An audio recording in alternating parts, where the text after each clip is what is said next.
Good afternoon.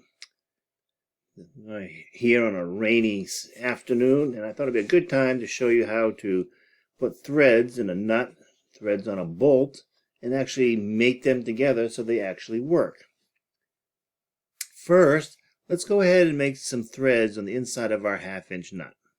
You can see it's all created for you. That was just extruded hole. So let's put some threads on it. You have to go up to the hole wizard. Left click, come down to thread, and here's our tools. First, what we're going to do is pick the edge that we're going to cut the threads on. So now we have to go and get the correct tool. So we come down here to specifications, and we're going to use an inch tap. Make sure our size is correct. We're doing 1/2 by 13. Doing a right-handed thread. Now our end condition is on up to selection, so let's turn this around and click the back side of our nut.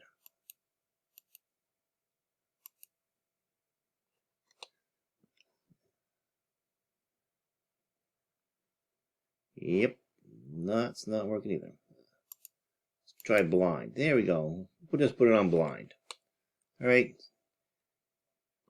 Sometimes you do have to play with this just a little bit. So a little green check box, and there's our threads in our nut. All right, so we'll come up here and we'll just save that. So I'll minimize it, and here's our bolt. We'll do the same thing. We'll go to hole wizard and thread. See if I can hit this one on the first shot this time. I'm going to click that little edge to start my threads on, but we're not going to use a tap to make an external thread. We're going to use a die, so we'll change it to inch die. Our size is still correct. Now, if you want to remember that our length is based on the formula that I gave in class one day. That formula is 2 times the diameter plus 1/4. So this is actually going to be 1.25 of an inch. You can see where it shows a representation where the bolt's going to go, and we're going to left click the little green check box. And there's our threads on our bolt. All right, let's put this together. So we're going to come up here and we'll file a new, we all know this by now, an assembly, click OK. So what the first thing we want to do is to bring in our actual bolt. Here's our bolt, it's still open, so I'll double click over here and bring in our bolt. I'll just turn it a little bit. So that's our fixed piece. Slide it over a little bit to make room for the nut.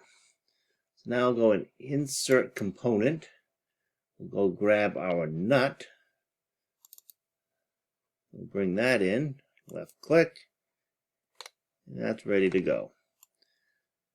So to make these, the first thing we want to do, the easiest way to do it is we want to find the centers of these two. So if I come up here over and go to view, come down to hide and show, and I come down and I click on temporary axis. And it shows the temporary axis on the bolt and the temporary axis on the nut. We can shut that off later. So now we come up here to mate. And I'm going to zoom in. I'm going to pick that temporary axis. And I'll pick the temporary axis on the nut. As you can see, that lines them right up. But it just slides off and on. Let's actually make these work. All right, I'm going to come down here and open up my mechanical mates. I'm going to click on screw. All right, then I'm going to pick these threads. And I'll come over here and pick these threads.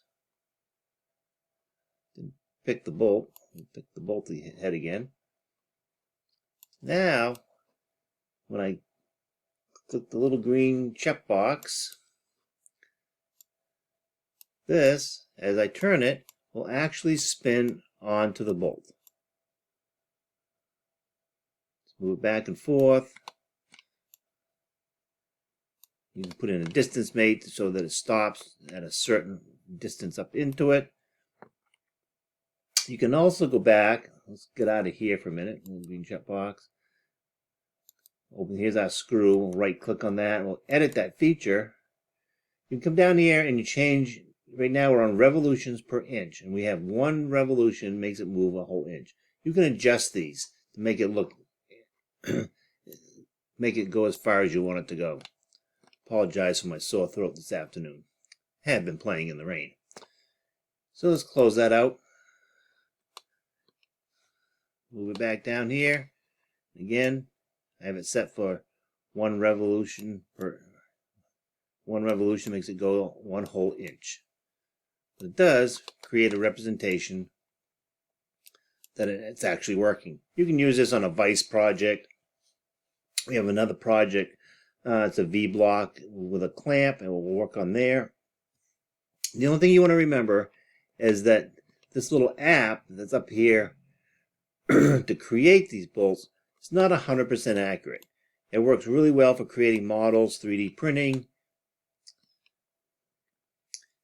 but I would not recommend you use it if you're going to send a file to, say, a CNC machine. But for today, we have a nut and a bolt, and it actually works. Enjoy the rest of your afternoon, and we'll talk to you again soon.